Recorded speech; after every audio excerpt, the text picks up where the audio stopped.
Please welcome on the stage Trinity Nguyen, VP of Marketing at UserGems, and Christian Kletzl, CEO and co-founder at UserGems. All right. Good morning, everyone. Trinity, it is noon. Christian, this is about sales and marketing alignment, and that sounds like disagreement. Okay. Good morning, everyone. All right. Well, by way of introduction, my name is Trinity Nguyen. I lead the marketing and sales development teams at UserGems. For those of you who registered for this session early on, Tammy Saxon, Chief Revenue Officer at Skyflow, was supposed to be my co-speaker. Unfortunately, she's not feeling well, so I managed to rope in Christian, who is a CEO and co-founder of UserGems, but he's also managing the sales and success team, to join me on stage today. Thanks, Christian. Hey, everyone. Good to be here, even if I'm the second choice. I will talk about my experience, but also share what Tammy's notes and her experiences. Great. All right, before we move on to the content, just so that we understand who you are, how many of you here are in marketing? All right. And how many of you are in sales? Oh, better than expected. For those of you who didn't raise your hand, I'm assuming that you're founders, and whether you like it or not, you are in sales. All right.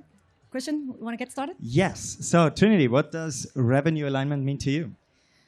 I think to answer this question, I would take a step back a little bit. So if you're in B2B, this image of sales and marketing arm wrestling or butting heads is pretty common.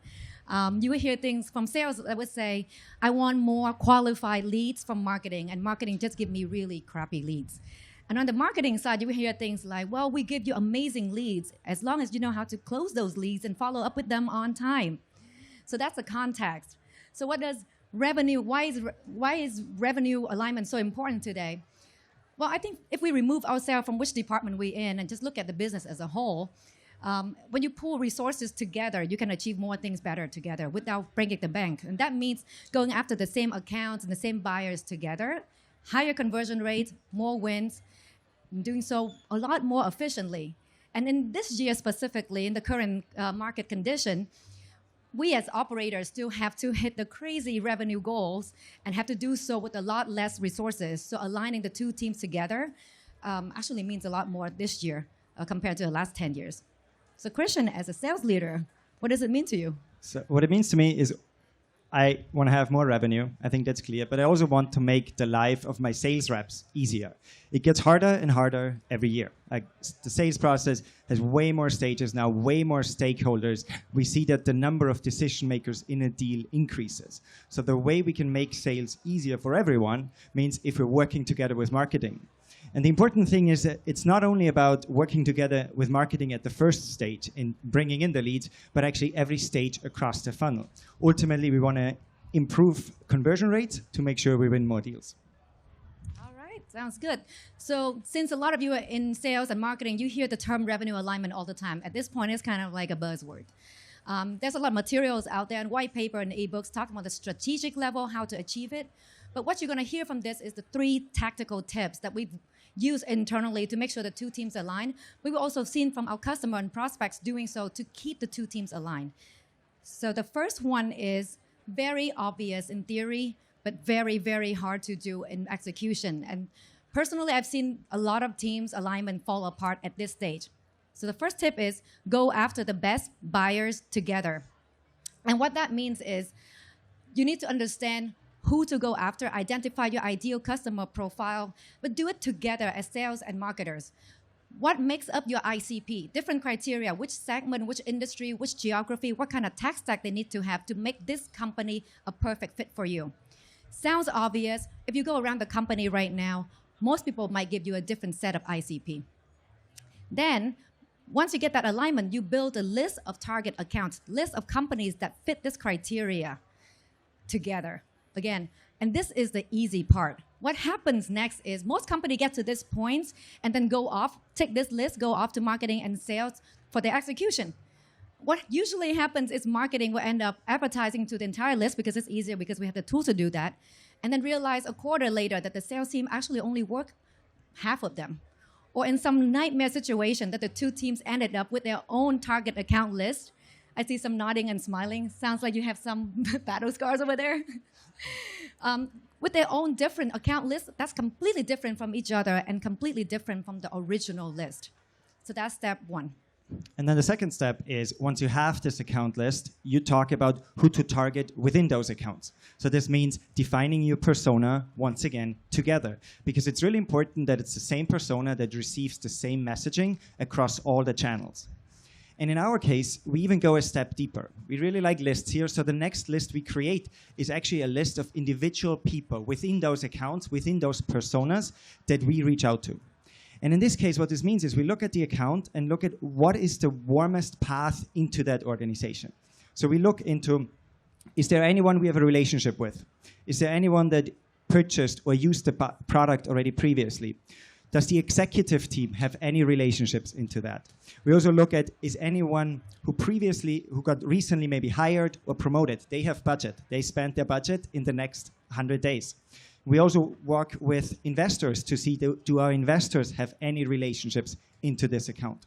So the whole idea is that we're not just defining the accounts, we're not just defining the persona, we're defining the individuals we go after. And that's really important. And then sales already does this, but then we also share this list with marketing.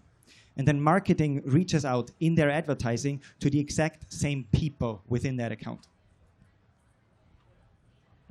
And that's really tip number 2. It's surround your prospects. That's what's necessary right now. It is so hard to get in touch with someone. We are always surrounded by signals.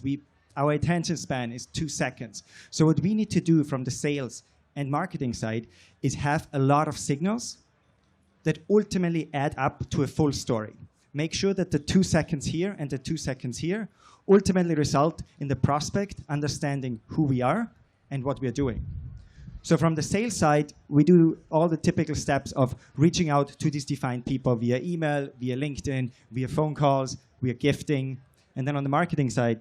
And similarly, on the marketing side, we make sure that the exact people that the sales team is reaching out to also see our ads, our content, no matter where they go. So whenever our SDRs or AEs reach out to anyone, we're 100% sure that they will see us when they've been scrolling through Instagram stories, things like that, to make sure that our brand stay top of mind as someone considering us. And that's just to bring somebody into the funnel. We even take it the next step further. So we want to help the sales team accelerate and close deals faster.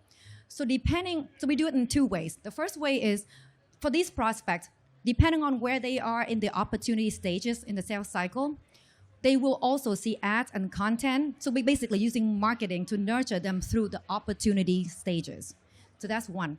The second one is we know that no one's making a buying decision alone these days. There's an entire buying committee of, on average, 7 people.